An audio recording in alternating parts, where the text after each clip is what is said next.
ఓం నమో భగవతే వాసుదేవాయ. వైశాఖ మహాపురాణం 11వ అధ్యాయం.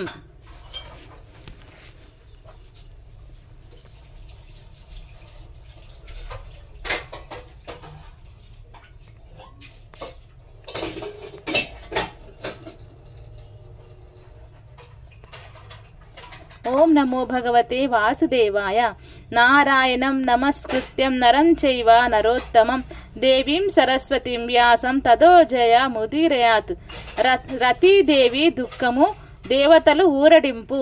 నారద మహర్షి అంబరీష మహారాజునకు వైశాఖ మహత్యమును వివరించినట్లనను మిథిలాపతియగు శృతకీర్తి శృతదేవుని ముక్కంటి కంటి మంటకు ఎర అయిన ఆ మన్మధుని జన్మమెట్టిది, అతడు చేసిన కర్మ వలన అతడెట్టి దుఃఖం అనుభవించినారో వివరింపుమని కోరెను.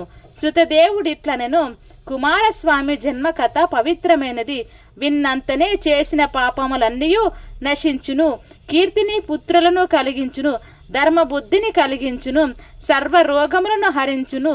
అట్టి మహత్తరమైన కథను చెప్పుచున్నాను, సావధానముగా వినుము. శివుని కంటి మంటకు మన్మధుడు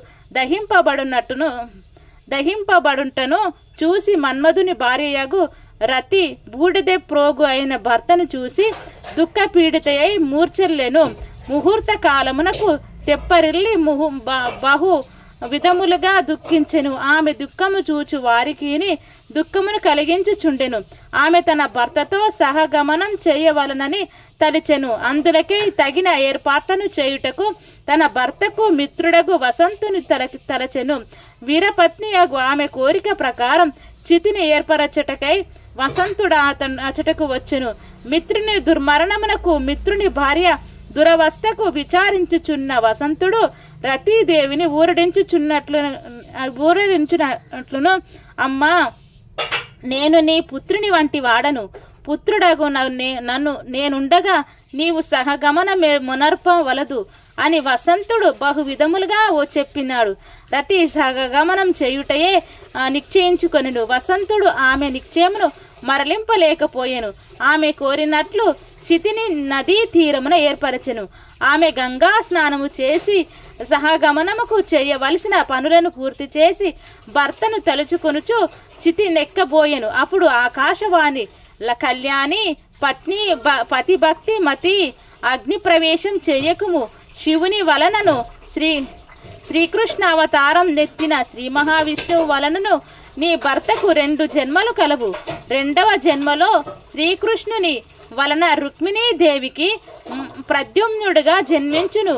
నీవు బ్రహ్మ శాపమున శంబరాదునికి ఇంట నుందువు. అప్పుడు నీ భర్తయగు ప్రద్యుమ్నుడితో కలిసి శంబరాసుని ఇంట నుండగలడు.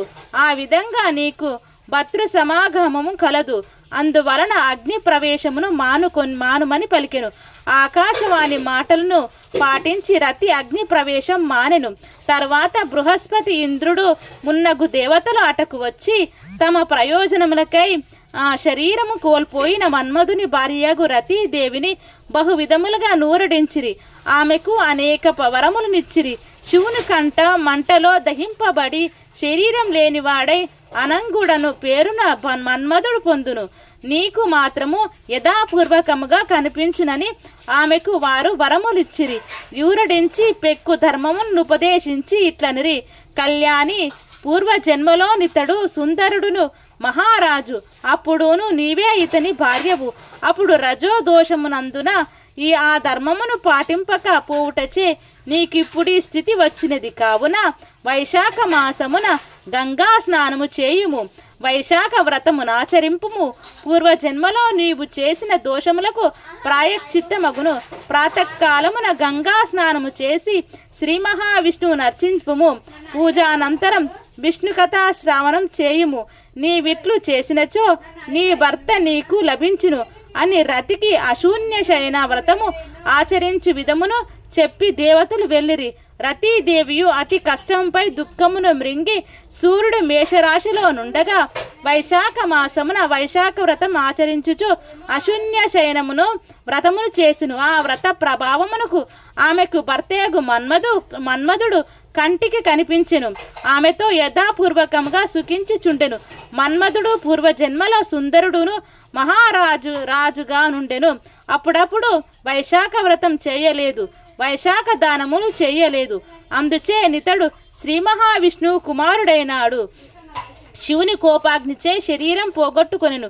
విష్ణుపుత్రునికే వైశాఖ వ్రతం ఆచరింపకపోవుట వలన నిట్టి పరిస్థితి వచ్చినచో మిగిలిన వారికేమి చెప్పవలెను? కావున ఇహలోక సుఖములు నాశించువారు అందరూను తప్పక వైశాఖ వ్రతం ఆచరింపవలెను సుమా.